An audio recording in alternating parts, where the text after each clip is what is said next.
Cuenta la leyenda que al principio del mundo, cuando Dios decidió crear a la mujer, encontró que había agotado todos los materiales sólidos en el hombre y no tenía más de qué disponer. Ante este dilema y después de una profunda meditación, hizo esto.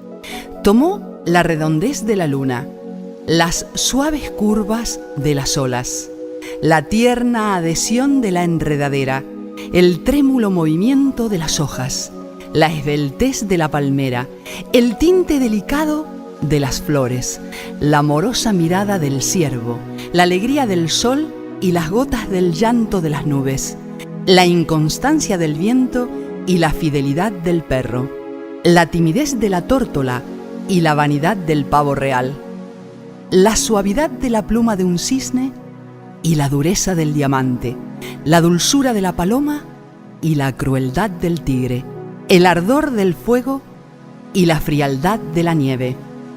Mezcló tan desiguales ingredientes, formó a la mujer y se la dio al hombre. Después de una semana, vino el hombre y le dijo: «Señor, la criatura que me diste me hace desdichado. Quiere toda mi atención, nunca me deja solo, charla incesantemente, llora sin motivo, parece que se divierte al hacerme sufrir. Vengo a devolvértela, porque no puedo vivir con ella». «Bien», contestó Dios, y tomó a la mujer. Pasó otra semana. Volvió el hombre y le dijo: «Señor, me encuentro muy solo desde que te devolví a la criatura que hiciste para mí. Ella cantaba y jugaba a mi lado, me miraba con ternura y su mirada era una caricia, reía y su risa era música, era hermosa a la vista y suave al contacto, me cuidaba y protegía cuando lo necesitaba, me daba dulzura, ternura, comprensión y amor sin condiciones. Por favor, Dios, devuélvemela, porque no puedo vivir sin ella». «Ya veo», dijo Dios, «ahora valoras sus cualidades. Eso me alegra mucho. Claro que puedes tenerla de nuevo. Fue creada para ti. Pero no olvides cuidarla, amarla, respetarla y protegerla, porque de no hacerlo, corres el riesgo de quedarte de nuevo sin ella».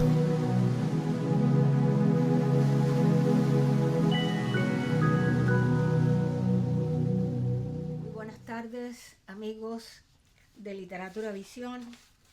Aquí una vez más con ustedes en este lunes 7 de marzo, víspera del Día Internacional de la Mujer. Esperamos que el programa que tenemos preparado para ustedes en el día de hoy sea del agrado de todos, especialmente aquellos que están en este momento sufriendo algunas necesidades precisamente por los problemas que existen mundialmente.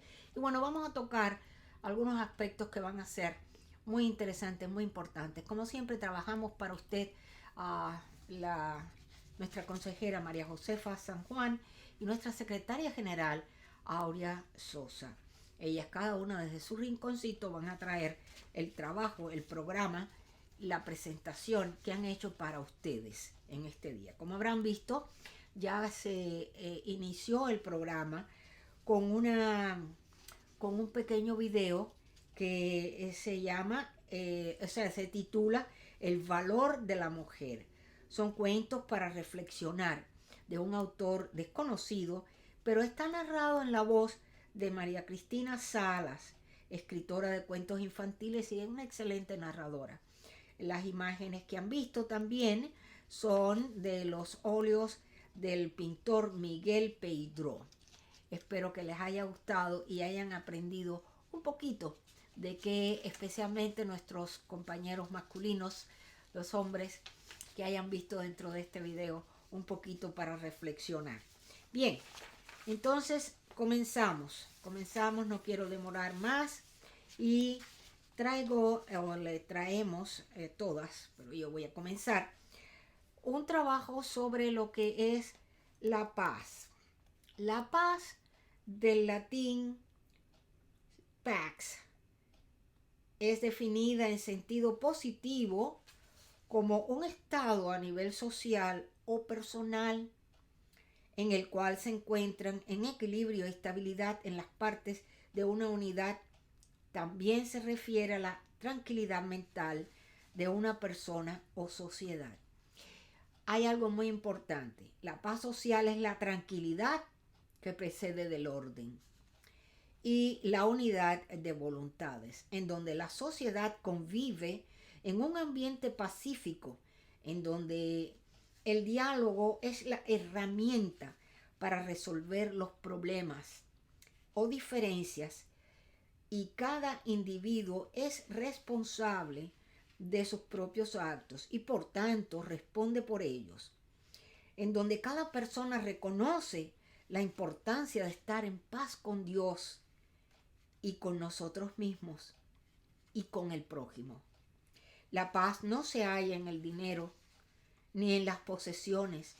La paz no habita en las cosas externas, sino dentro del alma. Mañana se celebra mundialmente el Día Internacional de la Mujer. Y Literatura Visión y nosotros hemos querido compartir la vida de 3 mujeres de las 17 que han obtenido el Premio Nobel de la Paz.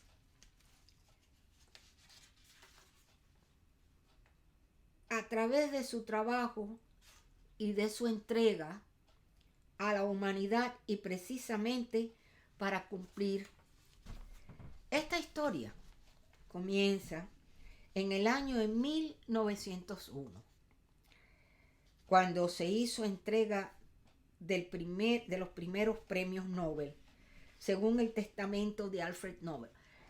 Lo que queremos llevar hoy en este programa no es solamente el Premio Nobel de la Paz, pues es una cosa sumamente interesante y muy importante en estos momentos que está viviendo el mundo.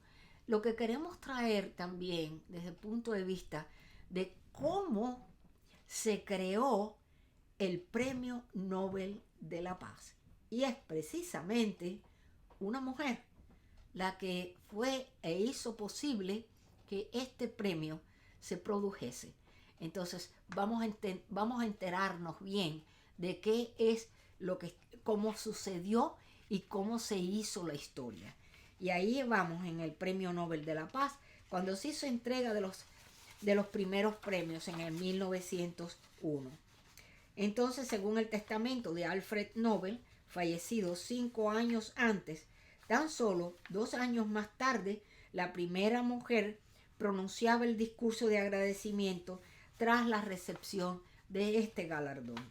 Era el año 1903 y la protagonista era Marie Curie. Por supuesto que ella no recibió el Premio de la Paz, pero bueno, fue la primera mujer que recibió un premio Nobel. Y estamos hoy también empoderando lo que la mujer hizo, lo que la mujer ha logrado a través de la historia. Y Marie Curie fue la primera mujer en recibir el premio Nobel. Sin embargo, desde entonces hasta la edición del año 2022, que es en el que estamos, más de 50 mujeres han sido premiadas en las diferentes categorías de los premios Nobel. A pesar de que aún queda mucho camino que recorrer hasta la paridad de género, es cierto que en los últimos años el número de mujeres premiadas tiende a crecer. Berta von Suner, originaria de Austria, se llevó el premio en 1905. Fue presidente honoraria de la Oficina Internacional de la Paz en Berna, en Suiza. Es autora del libro Abajo a las armas. No adiós a las armas. Vamos a ver esto, porque tengan mucho cuidado con cómo se menciona. Este es Abajo a las armas. El 21 de junio de 1914, 2 meses antes del estallido de la Primera Guerra Mundial, contra la que había advertido y luchado, Berta von Suner murió a los 71 años, víctima de un cáncer en el estómago. La vida de Berta von Suner se puede resumir en dos etapas. La primera estuvo protagonizada por una educación casi militar, en la que nada se podía cuestionar, y en la segunda, por la negación de todo lo anterior y por un pacifismo totalmente militante. Berta, que nació en pleno imperio austrohúngaro, era condesa desde el minuto mismo de ser la hija póstuma del conde Franz Kinsky von Chinitz y Titú, y nieta por el lado materno de un capitán de caballería. Fue criada y educada por un tutor que era miembro de la corte austriaca, así que dispuso de una infancia cómoda y entretenida por los viajes y actos sociales que compaginó con el aprendizaje de idiomas y de música. Sin embargo, esa infancia acomodada y feliz se terminó cuando su madre dilapidó la fortuna familiar y Berta empezó una nueva etapa como institutriz en la casa de un varón. Allí vivió penurias económicas, se casó en secreto, viajó al Cáucaso, se convirtió en escritora y sobre todo en una firme defensora de la paz y una activista del desarme y la cooperación internacional para el desarrollo humano. Durante una breve estancia en París, trabajó para Alfred Nobel, con quien estableció una profunda relación de amistad que duraría años y al que propuso crear uno de los premios que llevan su nombre en favor de la paz. Aquí es donde está el punto que queríamos traer. O sea que ella es la que más o menos creó, diseñó y preparó este esfuerzo que hizo para llevar adelante este premio que hoy día lleva su nombre y que se hizo en favor de la paz a través de su obra literaria más famosa, que se llamó Abajo a las armas. La primera mujer en iniciar la tradición de los premios Nobel de la Paz y la segunda en recibir uno después de María Curie. Fue precisamente Berta von Suner, quien nació como condesa por su padre y murió como baronesa por su marido. Cuando su madre dilapidó la fortuna familiar debido a su afición por el juego, Berta tenía 30 años y no le quedó otra opción que buscarse la vida fuera del círculo familiar. Consiguió un puesto en Viena como institutriz y maestra de las 4 hijas pequeñas de la casa del barón Karl von Suner. El trabajo solo le duró 3 años, tiempo más que suficiente para que se enamorara del hermano mayor de las chicas, el conde Arthur Gundaker von Suner. Pero el problema fue que el varón se opuso a la relación, porque Berta era 7 años mayor que Arthur, y porque a pesar de pertenecer a la aristocracia, poco podía aportar a aquel matrimonio aparte de su título. La desaprobación del matrimonio por parte de los Suner incrementó el amor de la joven pareja, que tras casarse en secreto y ser desheredado, él decidió viajar al Cáucaso. Allí vivieron durante 9 años, en los que se ganaron la vida de manera muy precaria, dando clases de idioma y música, y finalmente, y con mayor éxito, dedicándose a la literatura. Berta tomó entonces el apellido de su marido, von Suner. El éxito del libro Abajo a las armas, publicado a fines de 1889, lo convirtió en un clásico del movimiento pacifista internacional y se tradujo a varios idiomas al criticar muchos aspectos de la época y predecir los resultados de nacionalismos y armamentos exagerados. Fue adaptada al cine en el 1914. Desde ese momento, Berta se convirtió en una líder del movimiento por la paz, dedicando gran parte de su tiempo, su energía y sus escritos a la causa y asistiendo a reuniones y congresos internacionales, ayudando a establecer grupos de paz, reclutamientos, ofreciendo conferencias y conversando con personas de todo el mundo para promover sus proyectos de paz. En 1892, le prometió a Alfred Nobel que le mantendría informado sobre el progreso del movimiento de paz y trató de convencerlo de su efectividad. En enero de 1893, él recibió una carta suya contándole su idea de un premio de la paz, una realidad que establecería en su testamento. Fue aquí cuando Berta se dio cuenta de que su trabajo había tenido éxito.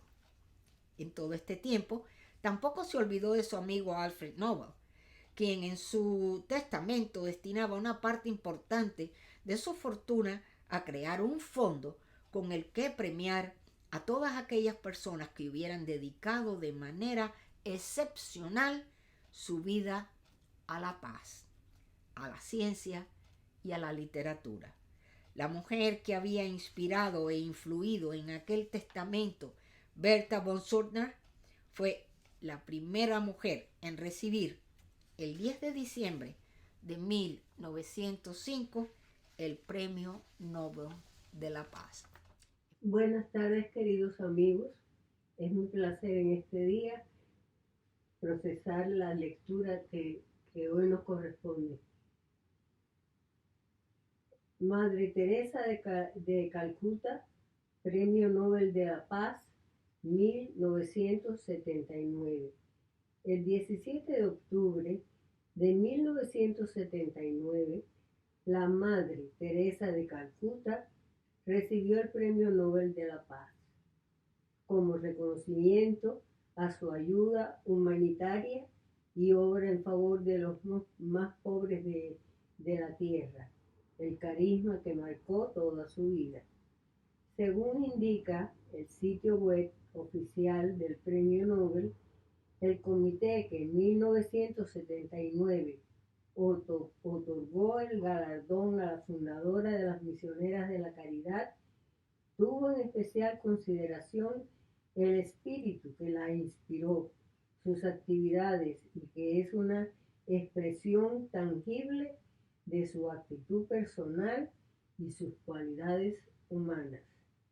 A los ojos del Comité Noruego del Nobel, los esfuerzos constructivos para acabar con el hambre y la pobreza y para garantizar a la humanidad una comunidad mundial más segura y mejor en la cual desarrollarse deben ser inspirados por el espíritu de la Madre Teresa, por el respeto del valor y la dignidad a cada ser humano. Afirmaron: la Madre Teresa no quiso que se realizara el tradicional banquete para honrar a los ganadores y pidió que el dinero que se utilizaría para este evento, unos $192,000, fuera donado a las obras de caridad en favor de los pobres. Las agencias EFE indicó que el pueblo noruego donó más de 360,000 coronas noruegas, más de $44,000, a los misioneros de la caridad. La ceremonia de premiación se realizó el 10 de diciembre de 1979. La religiosa recibió el galardón de manos del rey Olaf V de Noruega, junto Con el diploma se le entregó a la religiosa una medalla y unas 800.000 coronas noruegas. En su discurso, al recibir el premio Nobel, la santa agradeció a Dios por el regalo de la paz que nos recuerda que hemos sido creados para vivir en esa paz y que Jesús se hizo hombre para traernos con buenas noticias a los pobres. Religiosa albanesa nacionalizada india, Premio Nobel de la Paz de 1979, cuando en 1997 falleció la Madre Teresa de Calcuta. La Congregación de las Misioneras de la Caridad contaba ya con más de 500 centros en un centenar de países, pero quizás la orden que fundó, cuyo objetivo es ayudar a los más pobres de los pobres, es la parte menor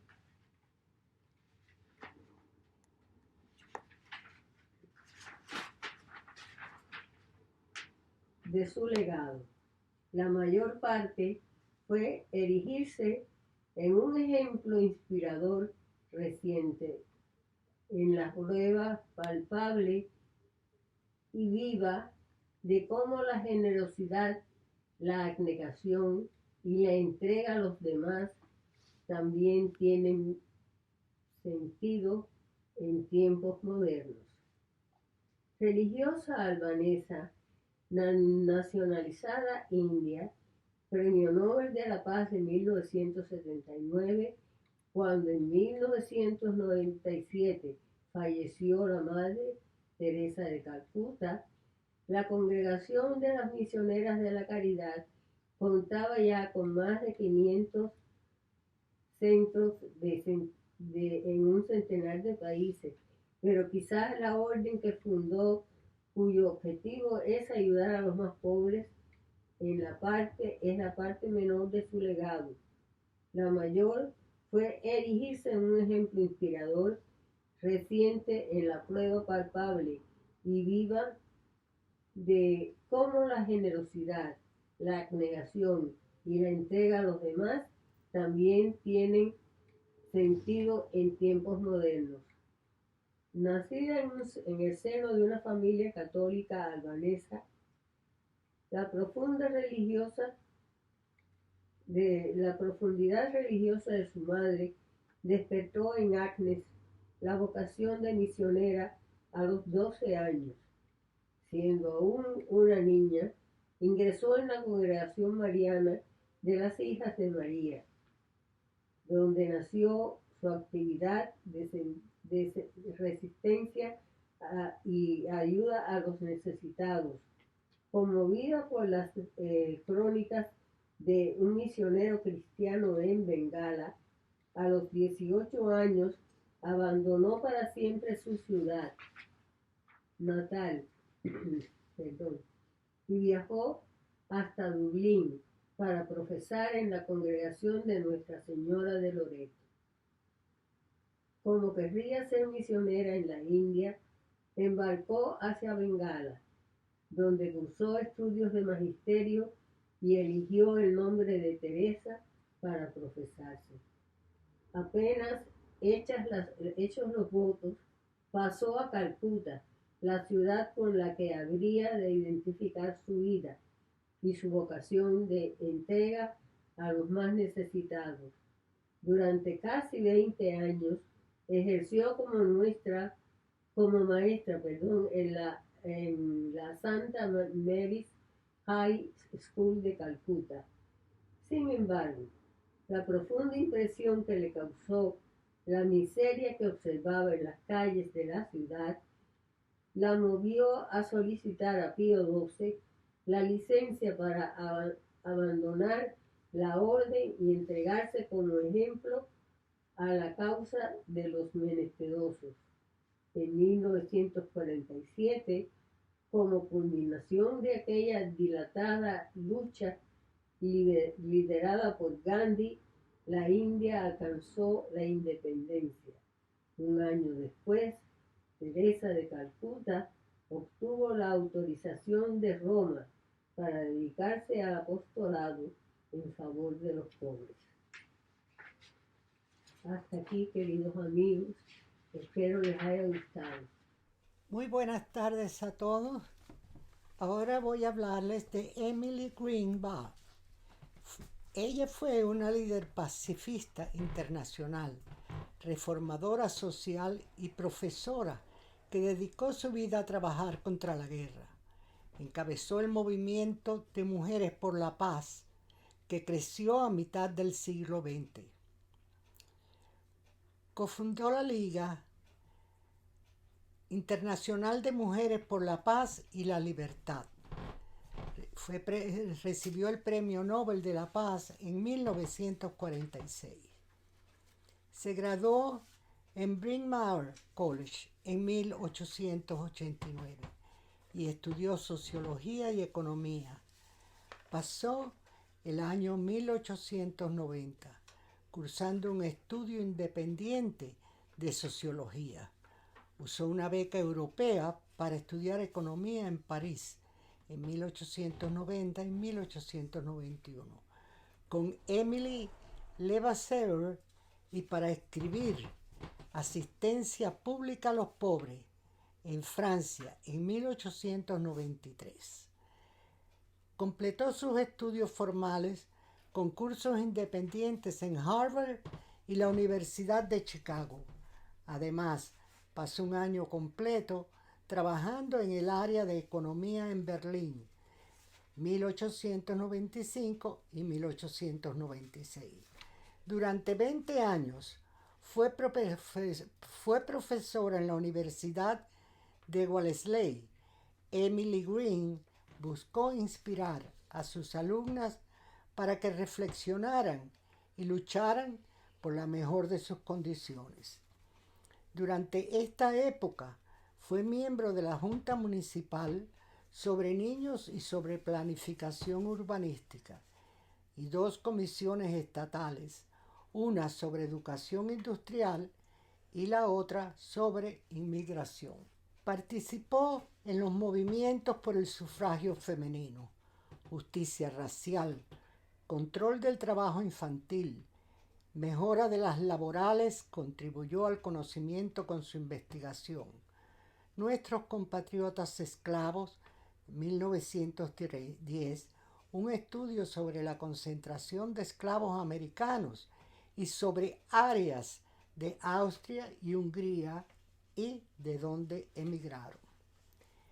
En la Primera Guerra Mundial, Emily Bach siempre estuvo preocupada por la paz y siguió concienciadamente el trabajo de las 2 conferencias de paz en 1899 y 1907 en La Haya. La Primera Guerra Mundial, 1914 hasta 1918, supuso un punto de inflexión en su carrera, que a partir de ese momento se focalizó en la necesidad de conseguir y mantener la paz. Emily se convirtió entonces en una figura referente en posición a la guerra y al militarismo.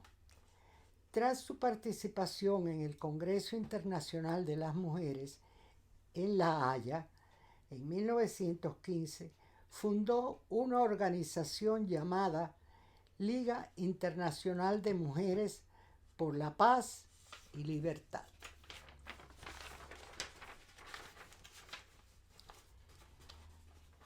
Aunque Emily no fue miembro del Peace Ship de Henry Ford, sí lo fue de su Conferencia Neutral para la Mediación Continua, en Estocolmo, Suecia, para la que redactó un documento titulado Administración Colonial Internacional, proponiendo un sistema de administración no muy diferente del sistema de mandato aceptado más tarde por la Liga de las Naciones.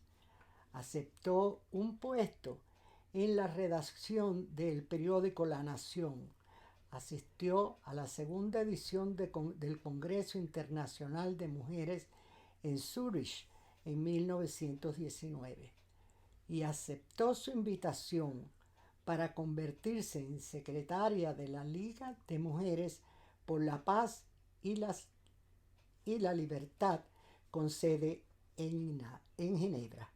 Y cito: nunca más las mujeres pueden permitirse creer que no son responsables porque no tienen poder. La opinión pública tiene poder. A partir de 1922, la Liga Internacional de Mujeres por la Paz y la Libertad estuvo trabajando. Era tan plena que cuando recibió el Nobel de la Paz, donó parte del dinero a la organización. Segunda Guerra Mundial. Durante el periodo de entreguerras, Emily Bach usó un talento a disposición del gobierno, las organizaciones internacionales y varios tipos de comisiones. El Premio Nobel de la Paz en 1946 recibió el Premio Nobel de la Paz junto a John Rutledge Mott por su labor en la Primera Guerra Mundial, cuando ayudó a fundar la Liga Internacional de Mujeres para la Paz y la Libertad. Ella creía en la posibilidad de un mundo mejor, un mundo pacífico, y trabajó intensamente y desinteresadamente para conseguir esa meta. Ha sido un placer el haber compartido esta historia con ustedes. Espero que haya sido del agrado de todos. Muchas gracias y recuerden que volveremos con más. Felicidades a todos en el Día de la Mujer. Muchas gracias. Espero que este trabajo les haya gustado. Ha sido de verdad con un gran amor, un gran cariño que hemos tratado de traer en estos momentos tan importantes para llevar adelante por lo menos un pensamiento pacífico, cuando no podamos hacer otra cosa, hacer algo por eliminar ese poquito de malestar que a veces tenemos en contra de nuestra sociedad o de los problemas que cargamos. Tenemos que ser un poco más amables entre unos y otros. Bien, entonces no voy a seguir adelante con esta charla. Vamos a traer inmediatamente el trabajo de nuestro queridísimo doctor Luis Alberto Ambrogio, que, como habíamos dicho la semana anterior, trae uno de los poetas más icónicos de la literatura mundial. Y nos referimos nada más y nada menos que uno de sus poetas homenajeados nicaragüenses, nada más y nada menos que don Rubén Darío. Así es que no vamos a tomarnos más tiempo. Adelante, doctor. Aquí tiene su trabajo para presentarlo. Le damos muchas gracias al doctor Luis Alberto por todo el tiempo que se toma y todo el trabajo que hace para todos ustedes y para nosotros, porque aprendemos mucho de él también. Muchísimas gracias, doctor. Adelante. Buenas tardes, doctor. Buenas tardes, Rosalía. Estamos ya en el final del mes. Final del mes, parece mentira. Parece mentira que ya el año va por estas fechas. Bueno, tenemos desde la semana pasada nos ha prometido un trabajo sobre Rubén Darío. Así es, voy a compartir un poco, hablar un poquito de él. Excelente. Es una figura obviamente universal, como decía Borges, hay un antes y después en la literatura de Rubén Darío, en el sentido de que toda la literatura universal tiene un antes y después de Rubén Darío. Exacto. Así que incluso es interesante porque Borges, que se peleaba con Rubén Darío en su época ultraísta, sin embargo luego realmente lo muchísimo, como se merece. Rubén Darío, obviamente este es el único de los 4 poetas que he hablado este mes de Nicaragua que no he conocido personalmente, porque falleció en el año 1916 en León. Él nació en el año 1867. Y su vida es interesantísima desde el comienzo. O sea, el poeta, periodista, diplomático, viajó por todo el mundo, es increíble. Pero también es increíble toda su vida, sus amores, sus casamientos, sus hijos. Nace de una familia que obviamente tiene desde ya sus grandes problemas, pero él no deja de eso que se lo llame y que haya sido el príncipe, como le dicen, de las letras castellanas. Él fue el hijo de Manuel García y Rosa Sarmiento, que a pesar de ser primos, fueron dispensados eclesiásticamente para casarse, porque eran primos segundos. Tuvieron muchos problemas también Manuel tuvo problemas de alcohol, cosa que él le pasó un poquito a don Rubén Darío también, pero es interesante la vida de Rubén Darío y cómo en la ciudad de León él realmente que se crió, y desde muy pequeño, es increíble. Él, en su biografía, él dice que era un lector precoz. Dice que, él mismo dice, fui algo niño prodigio. A los 3 años sabía leer, según se me ha contado. Entre los libros que él menciona que ha leído son El Quijote, Las Mil y Una Noches, la Biblia, el Cicerón, muchísimos de ellos. Y lo digo todo esto porque todo esto es una gran influencia en su vida. También, por supuesto, luego las influencias predominantes de los poetas españoles, Zorrilla, Campoamor, Núñez de Arce, Ventura de la Vega, y también luego se interesó mucho por la obra de Víctor Hugo, etc. Él vivió como 14 años y proyectó publicar su primer libro, más o menos poesías, artículos en prosa, que no vería la luz hasta el 50º de su muerte, pero que había empezado ya a trabajar en ese tiempo. Y ya en 1881 se trasladó a Managua, la capital de Nicaragua, por supuesto, a instancias de algunos políticos liberales que habían, que dadas sus dotes poéticas, debería educarse en Europa y querían pues mandarlo a Europa. Pero sin embargo acabó estudiando en la ciudad nicaragüense de Granada y luego en Managua, donde empezó como periodista en los diarios El Ferrocarril, El Porvenir de Nicaragua. En el 1882 se embarcó hacia El Salvador y el Darío ahí, joven Darío, porque era muy joven, fue presentado por el poeta Joaquín Méndez al presidente de la República de El Salvador, Rafael Saldívar, quien lo acogió con su protección. Y allí conoció una serie de poetas salvadoreños. Luego regresó a Managua, luego un poco en León, y donde trabajó en la Biblioteca Nacional. No obstante, encontró no muy satisfactoria su vida en Managua y, aconsejado por el salvadoreño Juan José Cáñez, optó por embarcarse para Chile en 1886. Y en Chile estuvo en Valparaíso, ahí también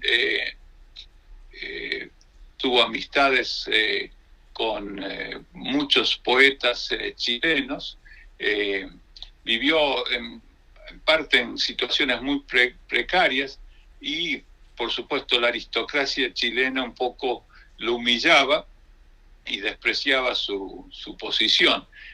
Pero llegó a hacer amistades como con el hijo del entonces presidente de la República, el poeta Pedro Balmaceda Toro. Gracias al apoyo de este y de otro amigo, Manuel Rodríguez Mendoza, a quien le dedicó el libro,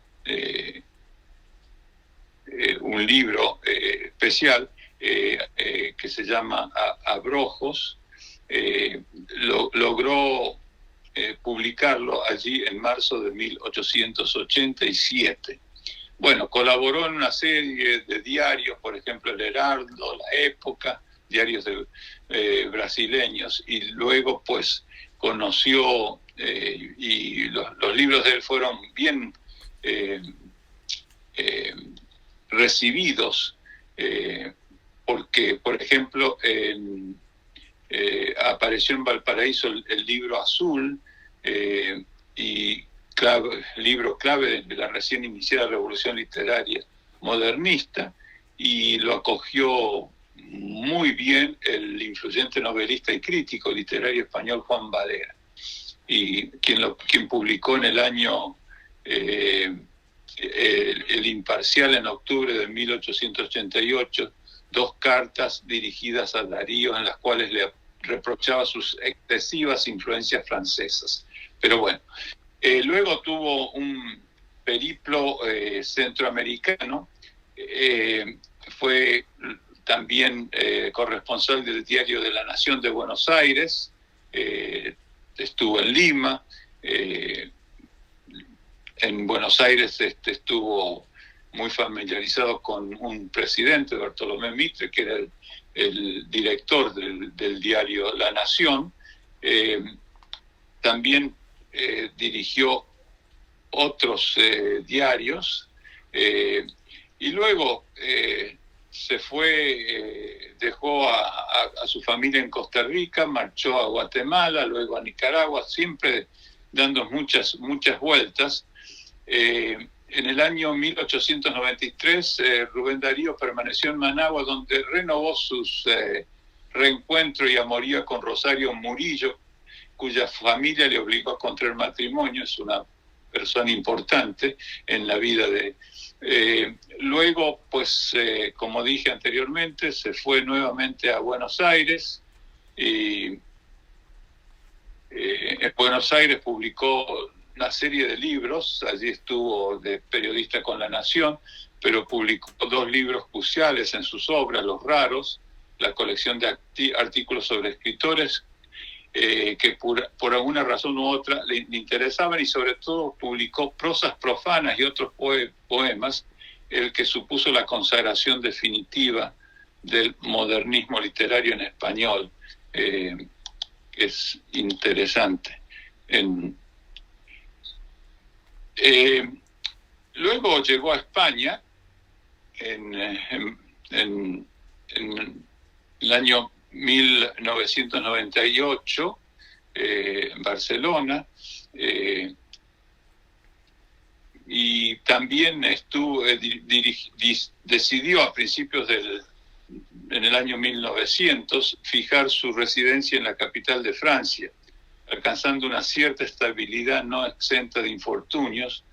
Publicó también una segunda edición del libro de Prosas profanas, etc. También tengo que decir que obviamente él estuvo en el 1906, participó como secretario de delegación nicaragüense en la tercera conferencia panamericana que tuvo lugar en Río de Janeiro, y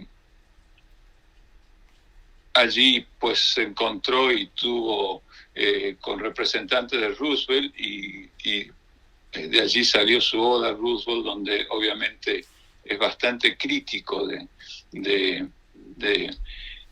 Roosevelt. También estuvo pequeñas estadías ciertamente, bueno, fue nombrado embajador en Madrid, pero tuvo estadías en Nueva York, entre sus viajes de aquí para allá, en Nueva York y Panamá. Pero interesante la estadía en Nueva York, porque eso le dio oportunidad de encontrarse con José Martí y establecer una gran predilección por Walt Whitman, a quien por supuesto le dedica su famosa oda.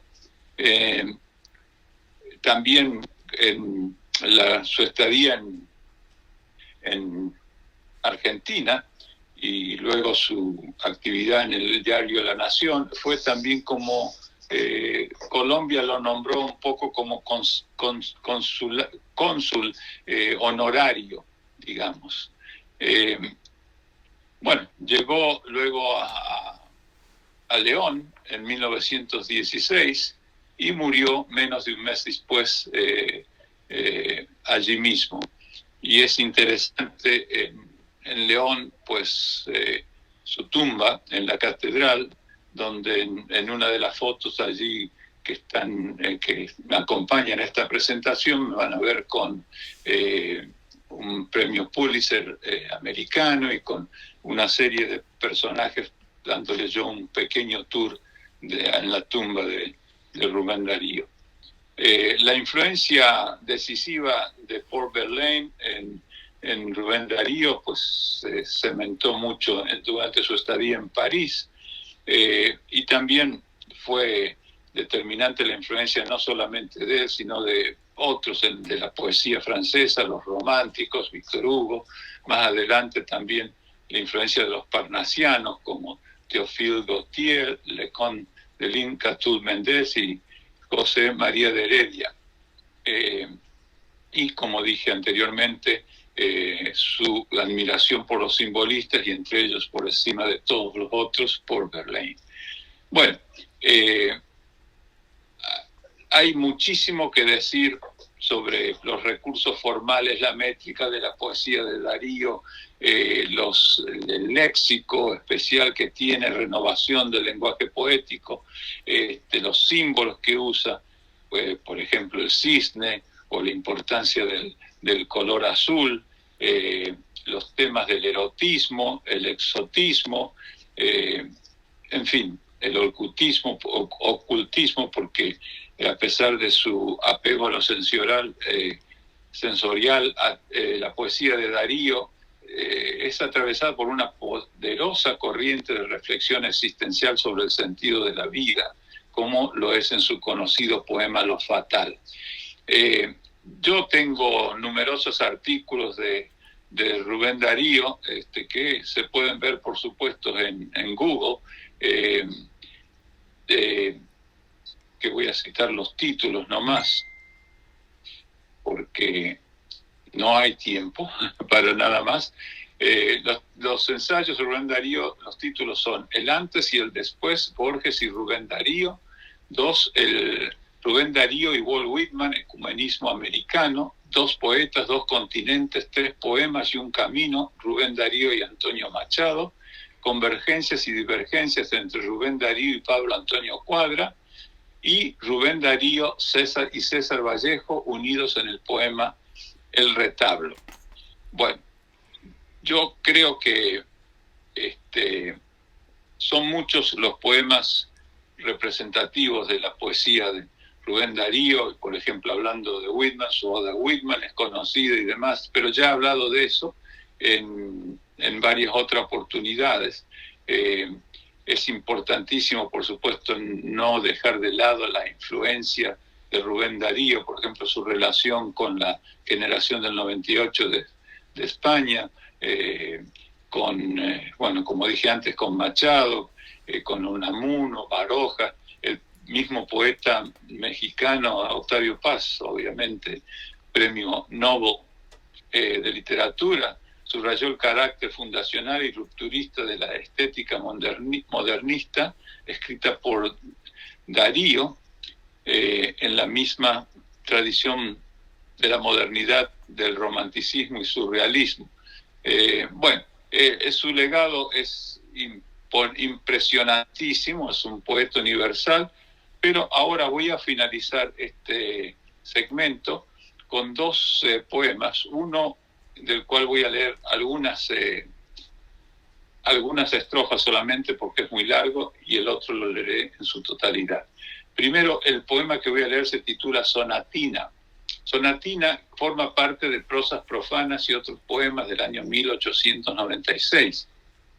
En él apela al imaginario de cuentos de hadas, donde las princesas sueñan con príncipes que los liberen del encierro, y aquí Rubén Darío trasluce el espíritu ensoñador y evasivo frente al mundo concreto, propio del modernismo, mundo incapaz de satisfacer los anhelos de trascendencia y vitalidad que solo el amor o quizás la pasión puede ofrecer.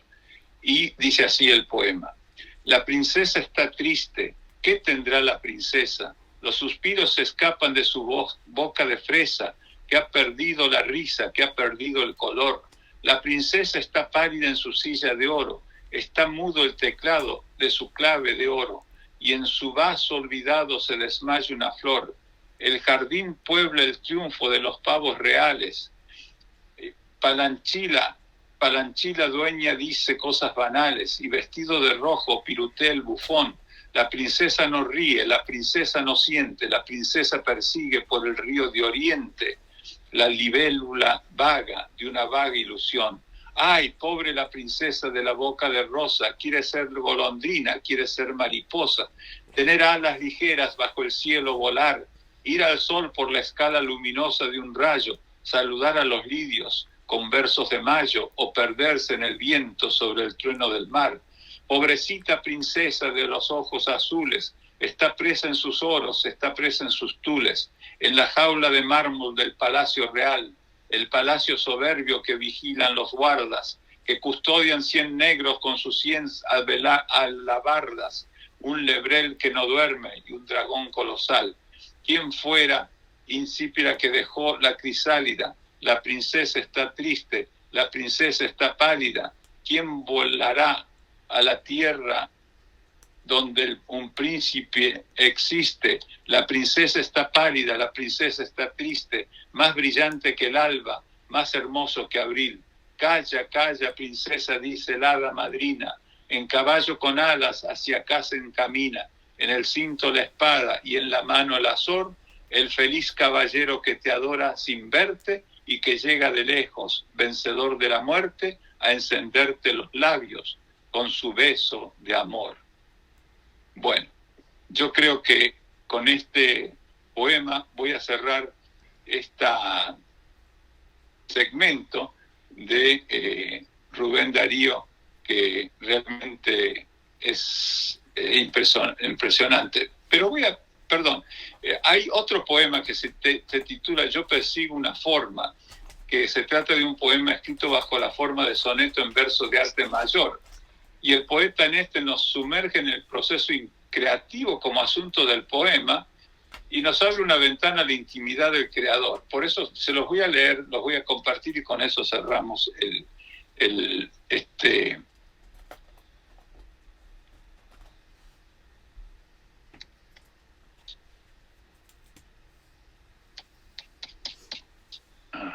Bien, dice: yo persigo una forma que no encuentra mi estilo, botón de pensamiento que busca ser la rosa, se anuncia con un beso que en mis labios se posa el abrazo imposible de la Venus de Milo. Adornan verdes palmas el blanco persilo, los astros me han predicho la visión de la diosa, y en mi alma reposa la luz como reposa el ave de la luna sobre un lago tranquilo. Y no hallo sino la palabra que huye, la iniciación melódica que de la flauta fluye, y la barca del sueño que en el espacio boga. Y bajo la ventana de mi bella durmiente, el sollozo continuo del chorro de la fuente y el cuello del gran cisne blanco que me interroga. Muchísimas gracias, espero que hayan disfrutado este paseo por la gran obra del príncipe de las letras castellanas, Rubén Darío, el nicaragüense que viajó por todo el mundo y que se puede decir que tiene muchas nacionalidades porque ha estado muchísimo tiempo en Chile, en Argentina y en Europa. Muchísimas gracias y hasta la próxima semana y el próximo mes. Ay, qué lindo. Muchísimas gracias, doctor. Magnífico, maravilloso paseo por Nicaragua. Excelente. Bueno. Muchas gracias. Adiós. Hasta luego. Hasta luego. Bien, Entonces ahora continuamos con nuestra querida María Luisa Aragón, que nos trae en sus 5 minutos con la historia a Luisa Fernanda de Borbón, las dos Sicilias. Muy interesante el relato de María Luisa Aragón. Adelante, María Luisa.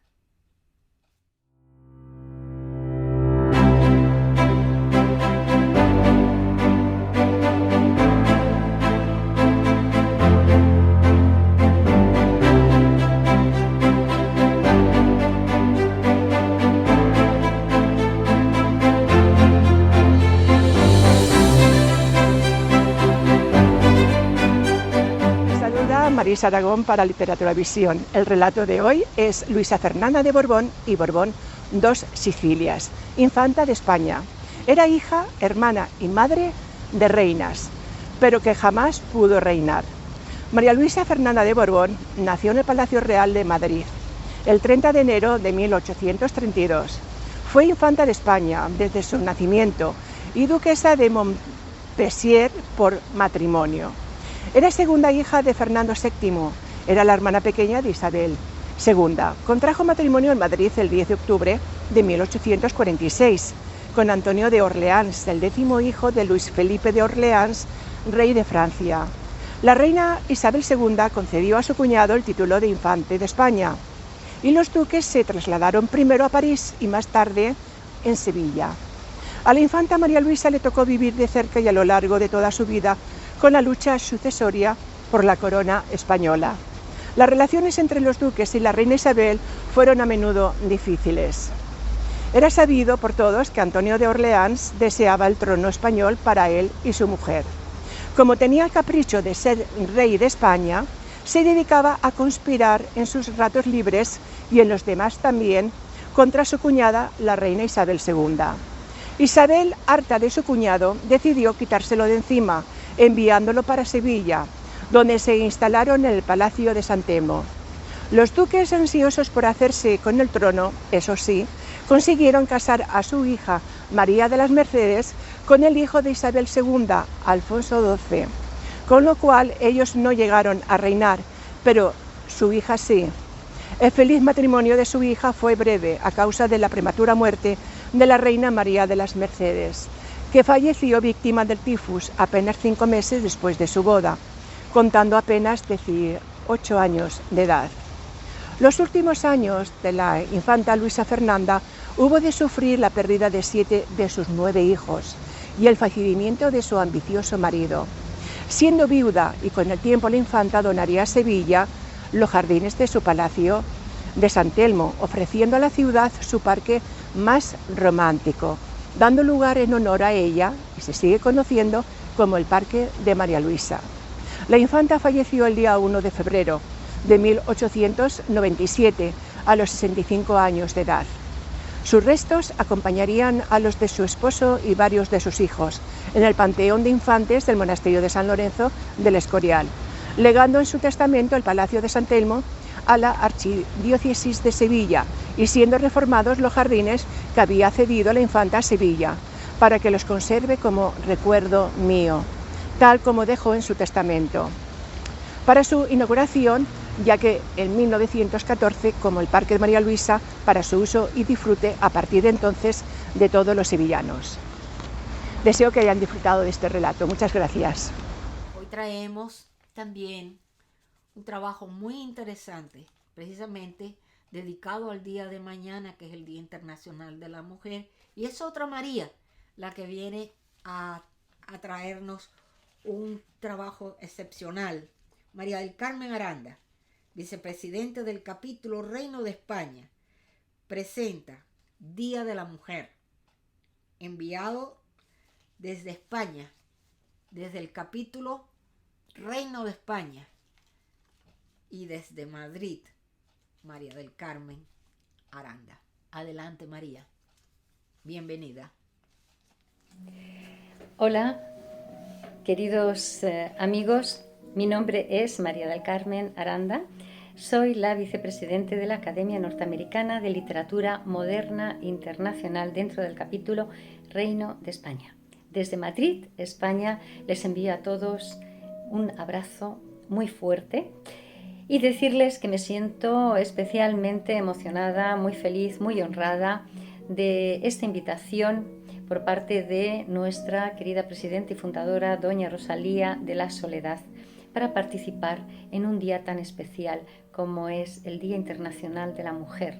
Estamos conmemorando un día muy, muy especial para todas las mujeres de este planeta.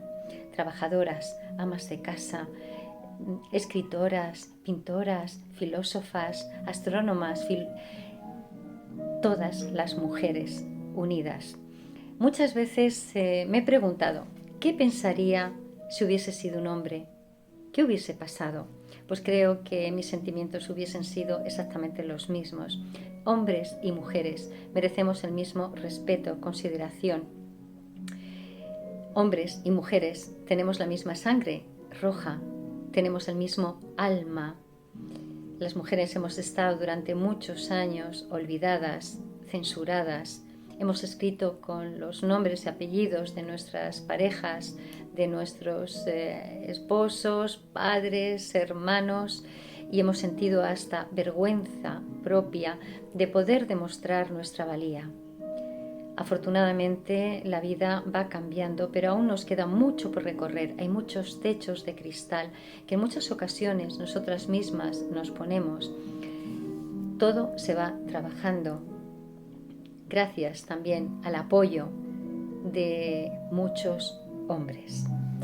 Fue en el año 1857 cuando miles de trabajadoras textiles decidieron salir a las calles de Nueva York con el lema Pan y Rosas para protestar por las miserables condiciones laborales y reivindicar un recorte del horario y el fin del trabajo infantil. Unos años más tarde, ya fue el 8 de marzo de 1908, cuando un suceso trascendental que todos los años lo recordamos, marcó la historia del trabajo y la lucha sindical en el mundo entero. Más de 120 mujeres murieron en un incendio en la fábrica de Cotton de Nueva York, Estados Unidos. Se dice, las malas lenguas, que fue el propio propietario que cerró las puertas sin imaginarse el gran desastre que iba a ocurrir.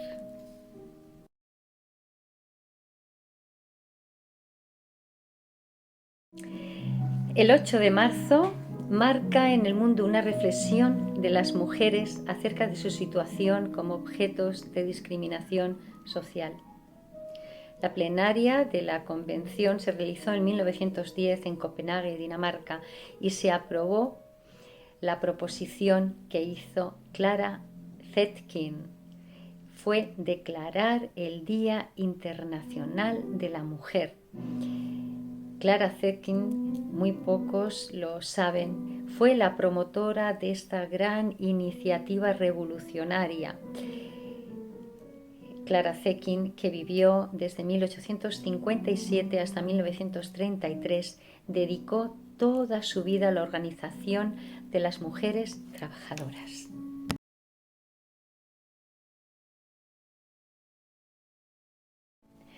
Quería hacer una mención muy especial a todas aquellas mujeres ganadoras del Premio Nobel, mujeres sobresalientes en los campos de medicina, física, literatura, paz, fisiología, medicina o economía, pero también a todas aquellas mujeres que, sin ser populares, sin ser sobresalientes en la televisión, en los medios, están en sus casas, en sus luchas diarias con las familias, con sus hijos. Para todas ellas también quiero enviarles una especial mención.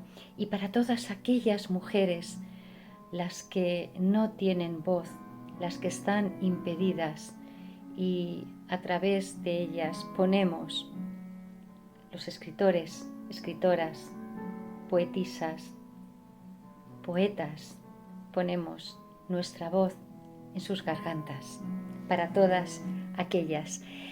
Y bueno, mencionarles los nombres de Madame Curie, francesa, por la física, a Selma Lagerlöf, sueca, por la literatura, a Graciela Deledla, italiana, por literatura, a Signir Anset, noruega, por literatura, a James Adams, de Estados Unidos, por la paz, Irene Joliot-Curie, Francia, por química, a Gabriela Mistral, de Chile, por la literatura, a Emily Green Balch, por la paz, Estados Unidos, Geri Teresa Cori, también Estados Unidos, fisiología, medicina, por su descubrimiento del proceso de la conversión catálica del glucógeno, Dorothy Crownfoot, Reino Unido, por química, a Betty Williams, por la paz, a Madre Teresa de Calcuta, India, por la paz, líder de las misioneras de la caridad en Calcuta, Alba Myrdal, Suecia, por la paz, Nadine Gortdalen, de Sudáfrica, por literatura, Aung San Suu Kyi, Birmania, por la paz, Rigoberta Menchú, Guatemala, por la paz, Christine Naslin Bolhard, Alemania, fisiología y medicina, Wisława Szymborska, Polonia, por literatura, Shirin Ebadi, Irán, por la paz, Efriet Jeklen, Austria, por literatura, Wangari Maathai, en Kenia, por la paz. Queridos amigos, no terminaría, pero todas estas mujeres como Adan E. Jonan, de Israel, por química, o Herta Müller, Alemania y Rumanía, por literatura, todas ellas engrandecen el ser humano y el alma. Por todas ellas, por todas las mujeres. El escritor y bioquímico estadounidense Isaac Asimov, año 1920-1992, dijo: la violencia es el último recurso del incompetente. Quería leerles un pequeño artículo que escribí acerca de la mujer, por todas ellas. Lo titulé Teresa.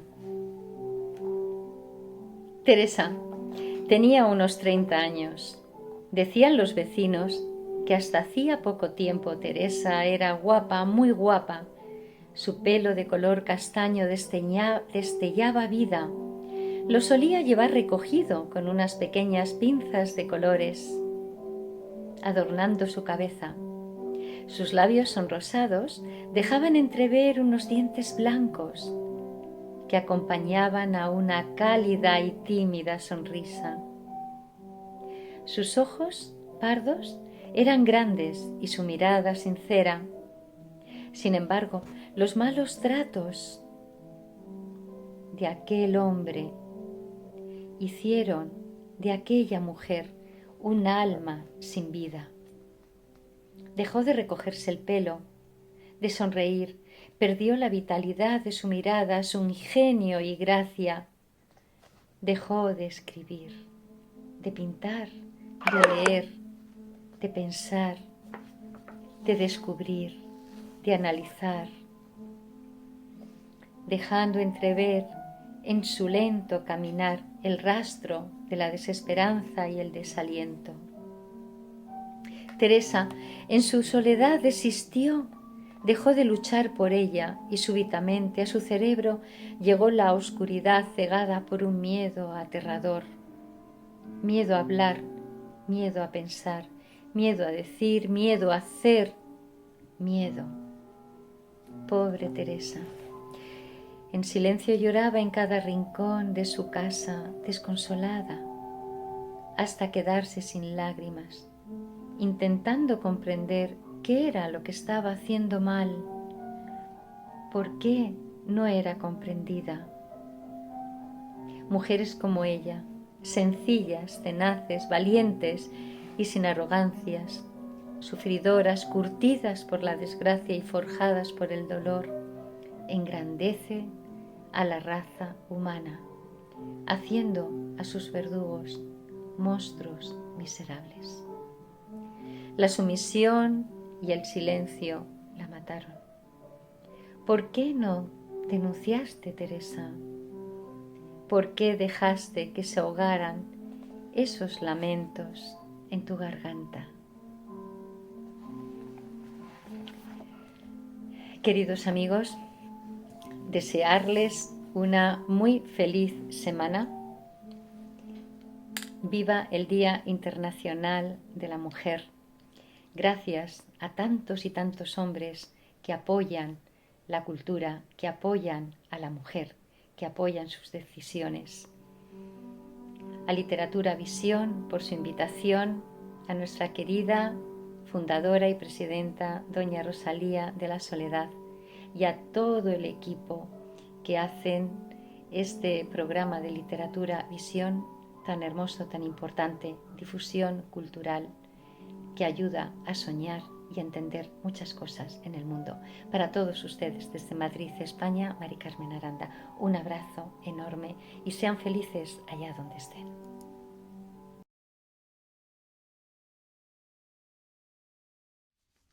Uno de los poetas más, yo diría que uno de los poetas que cree en la poesía, en su poesía, uno de los poetas que tiene la academia, que entrega el alma cuando recita sus poemas, es nada más y nada menos que nuestro querido presidente del capítulo de la Academia Norteamericana de Literatura Moderna Internacional en Israel, y que es también presidente de la Coalición por la Paz. Me refiero a Ernesto Kahn, al doctor Ernesto Kahn. Él ha tenido un momento de emoción, un momento de poesía, un momento de tristeza, y ha hecho un poema que ha tenido la amabilidad de enviarnos para compartirlo en este programa. Me refiero al poema Canto a Ucrania herida. Vamos a escucharlo, emotivo y hermoso. Adelante, doctor. Canto a Ucrania herida, por Ernesto Kahn, marzo 2, 2022. Ucrania herida, hoy te canto pretendiendo acariciarte, que tan fuerte es mi quebranto que necesito abrazarte. Tú, y tú, chico del mundo que persigues lo que yo, canta este canto conmigo y dame la mano ya, que no queremos más guerras, solamente amor y paz. Dame ya tu mano, chico, dámela ya, tú y tú, que este canto sea grito grande, magno, universal.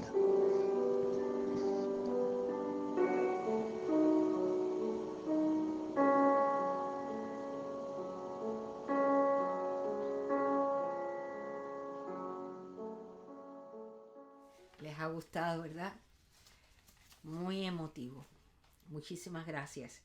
Bueno, seguimos entonces con los anuncios de Alba Learning. Adelante. Buenos días a todos, estimados amigos de Literatura Visión.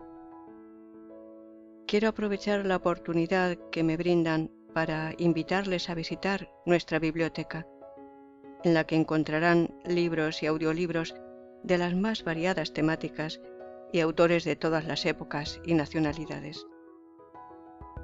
Les ofrecemos poesía, ensayo, cuentos, novelas.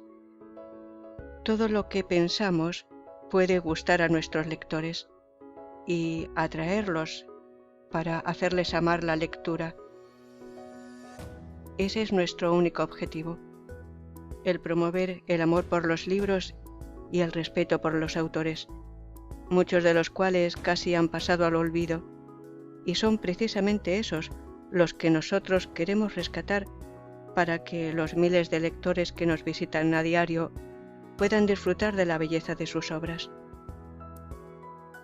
Cervantes, con su Don Quijote de la Mancha y las novelas ejemplares, Jorge Isaacs, con su novela María, Gustavo Adolfo Bécquer, con las rimas y leyendas, Santa Teresa de Jesús y cientos de autores más, le esperan en nuestra página.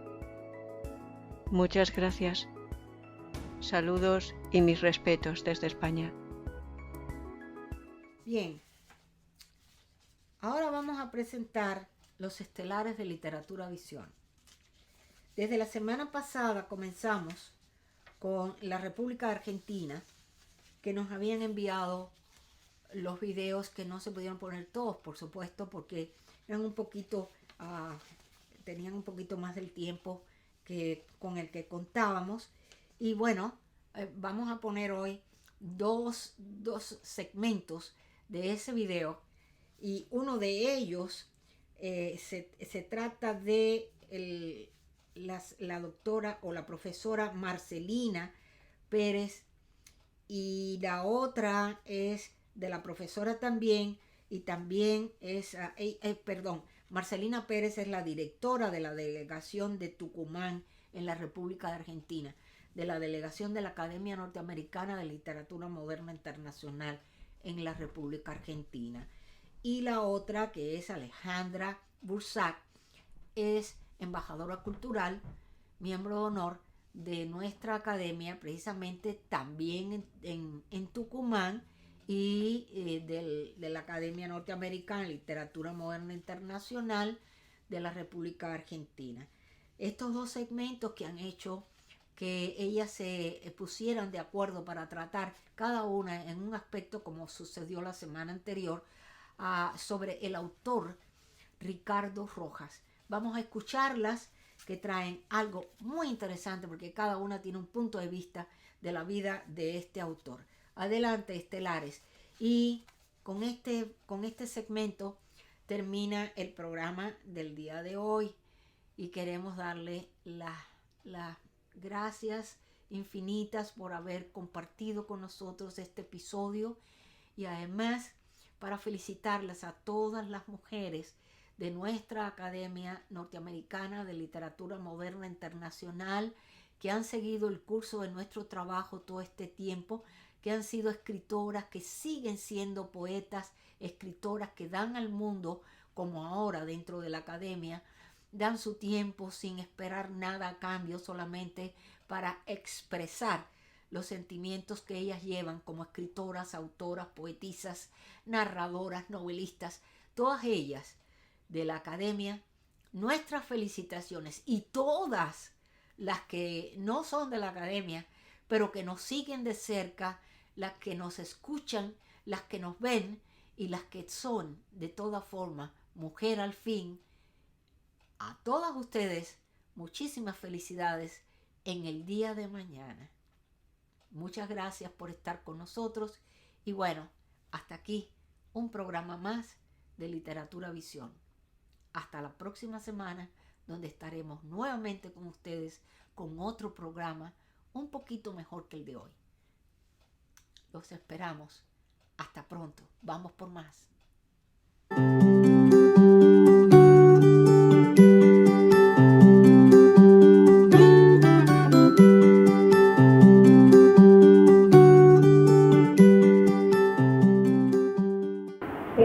Muy buenas tardes. Quiero agradecer a la Academia Norteamericana de Literatura Moderna por esta convocatoria para la disertación sobre la obra de Rojas. Me uno al grupo de mis colegas de Tucumán y Santiago, quienes en conjunto hemos preparado esta ponencia para hablar sobre una figura tan trascendente en la cultura argentina. La literatura precolombina y la literatura argentina de antes de la independencia es una literatura riquísima y es una literatura muy estudiada y muy codiciada por la temática del descubrimiento y la colonización. Rojas, o sea, Ricardo Rojas, que fue el encargado de esta literatura, de la preocupación por la literatura argentina, nos ha puesto en vilo en estos tiempos, en donde uno está tratando de reafirmar la identidad americana. Y es por eso que gustosa me sumo a esta convocatoria y trato de ahondar en la problemática planteada por Rojas, sobre todo respecto a nuestra idiosincrasia americana, latinoamericana y argentina. Ricardo Rojas fue un estudioso. Había comenzado su carrera de abogacía, pero su interés por las letras, su amor por la cultura, lo hizo dejar la parte de los estudios en abogacía y tomar la parte de la cultura y la parte de las letras. Y así es como él se preocupa muchísimo por escribir sobre América y sobre las culturas americanas y latinoamericanas. Eurindia es un mito creado por Europa y las Indias, pero que ya no es ni de las Indias ni de Europa, aunque está hecho de las dos. Es un neologismo instaurado por Rojas para formar un mundo a la que va a contener Europa con las Indias occidentales, o sea, las Indias nuestras, las Indias del continente americano. Al hablar de Ricardo Rojas, debo aclarar que él escribió muchísimas obras, sobre todo referidas a la idiosincrasia argentina y americana.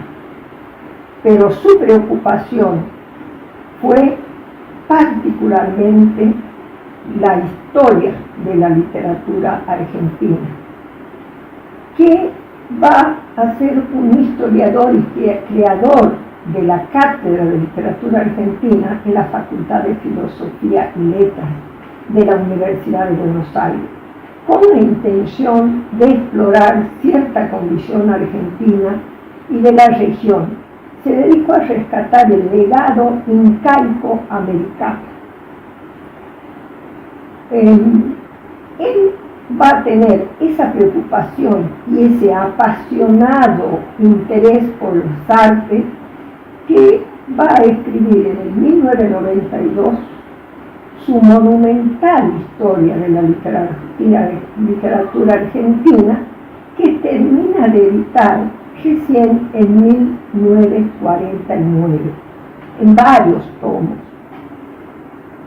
Para Ricardo Rojas, las letras eran su pasión. Escribió muchísimos libros. Escribió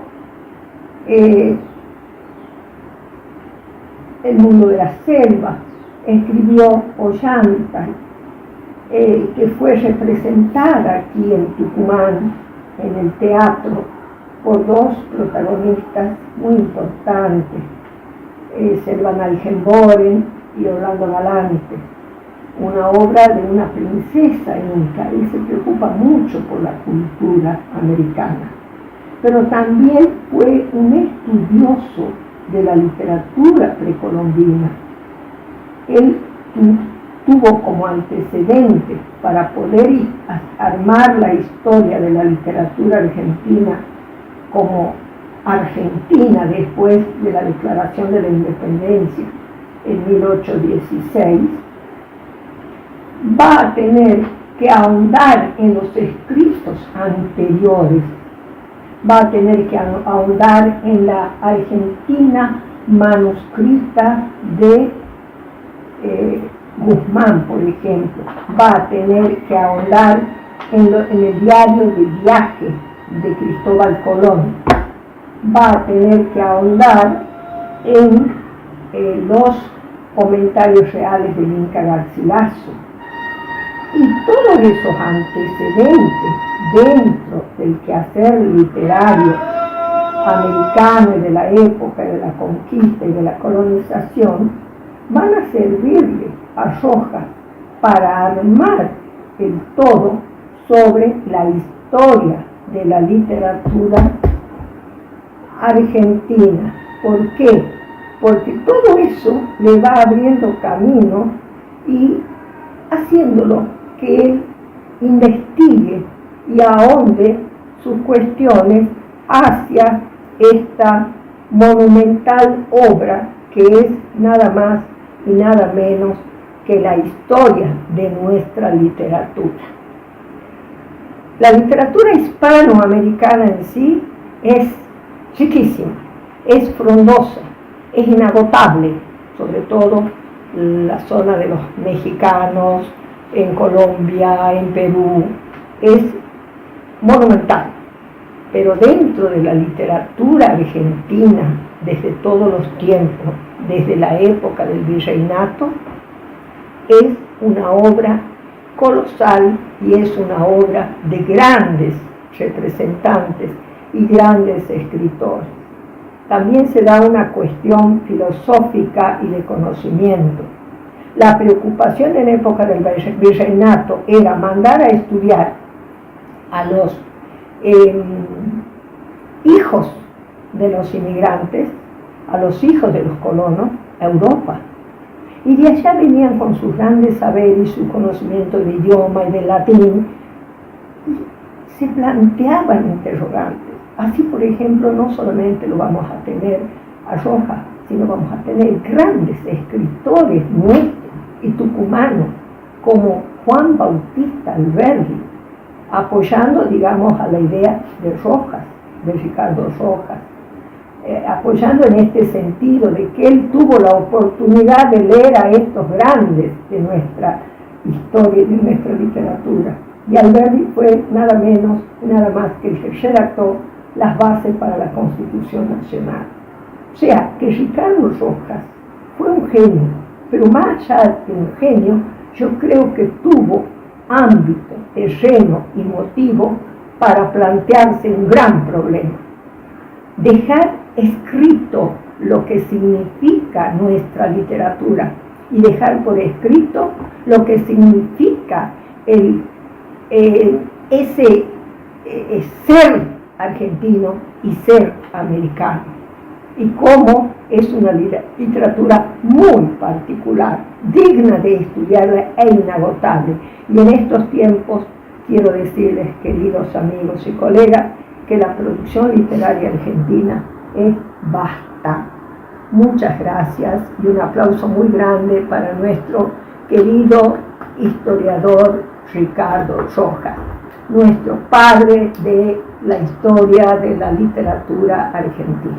Muchas gracias y hasta pronto.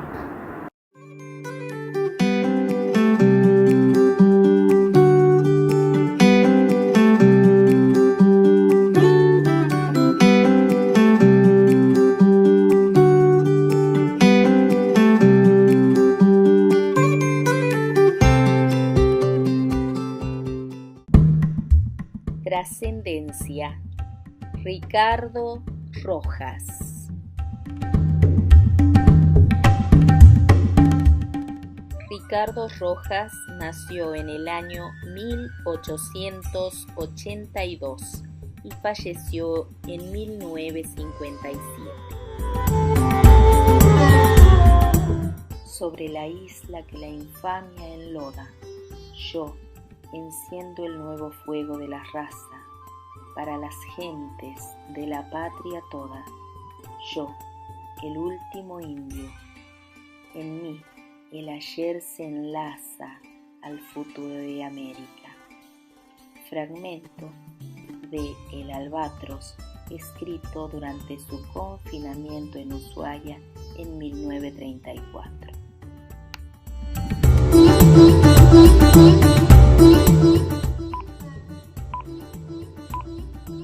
Mi nombre es Alejandra Bursac Sáenz y formo parte de la Academia Norteamericana de Literatura Moderna Internacional Argentina, desde Tucumán. Ricardo Rojas nació en Tucumán el 16 de septiembre de 1882. Sus primeros estudios los realizó en Santiago del Estero, provincia en la que su padre fue 2 veces gobernador. Su padre murió cuando él tenía 10 años.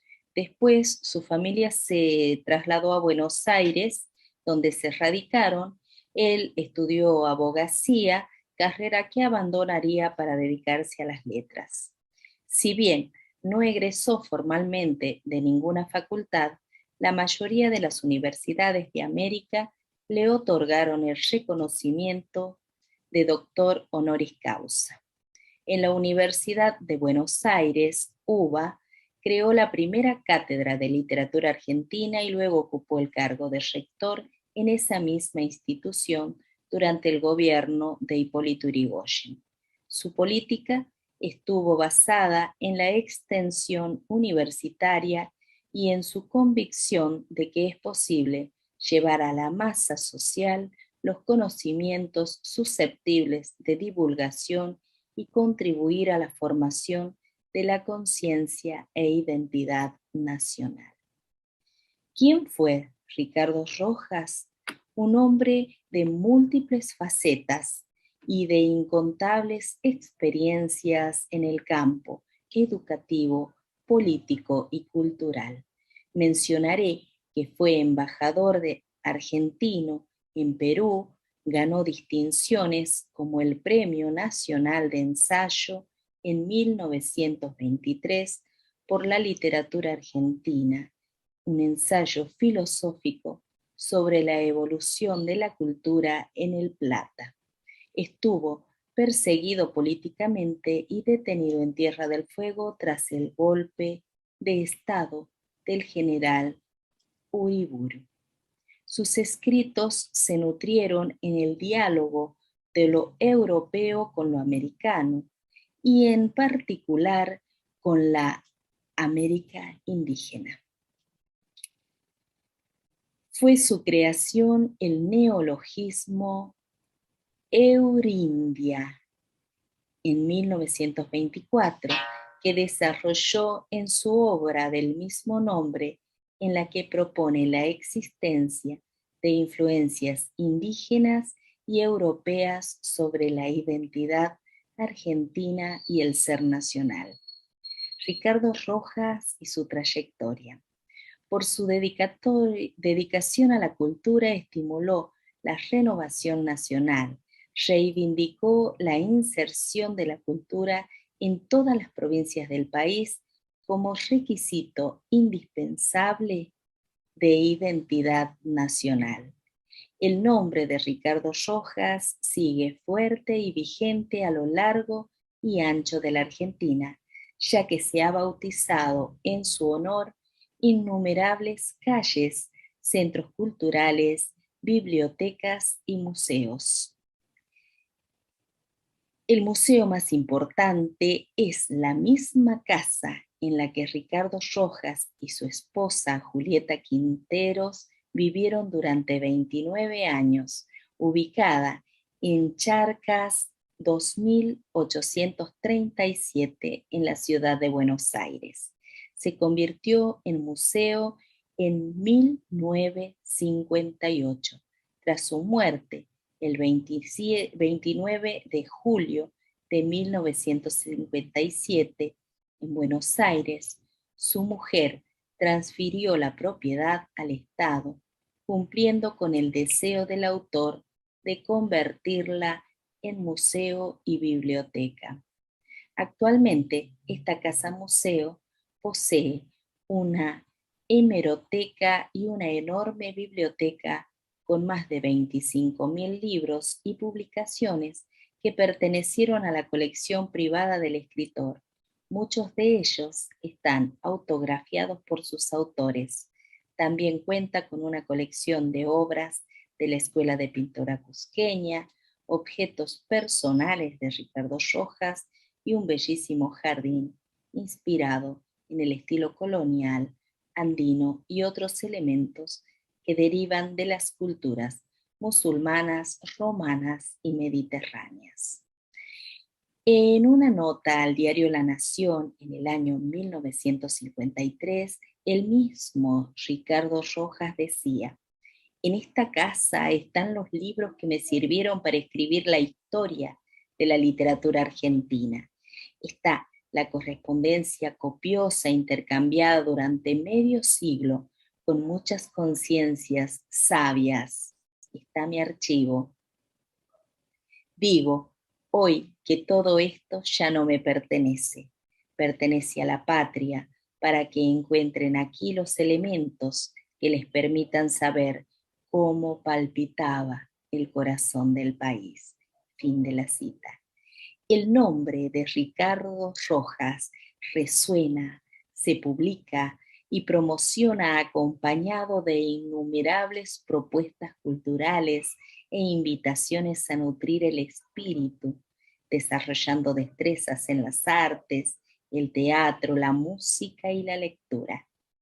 Hay centros culturales con su nombre en distintos espacios de reconocida trayectoria en Argentina, como son Rector Ricardo Rojas, Centro Cultural, Universidad de Buenos Aires, UBA, Ricardo Rojas, Centro Cultural en la ciudad capital de Santiago del Estero, Ricardo Rojas y Biblioteca en Aguilares, Tucumán, perteneciente a la Universidad Nacional de Tucumán, UNT.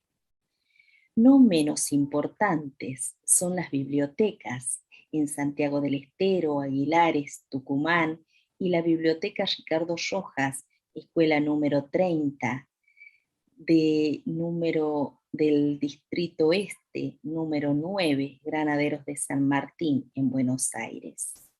Y a quienes no son habitués de estos espacios culturales, pueden encontrarlo mientras conducen o caminan en alguna esquina, ya que las calles con su nombre están en Buenos Aires.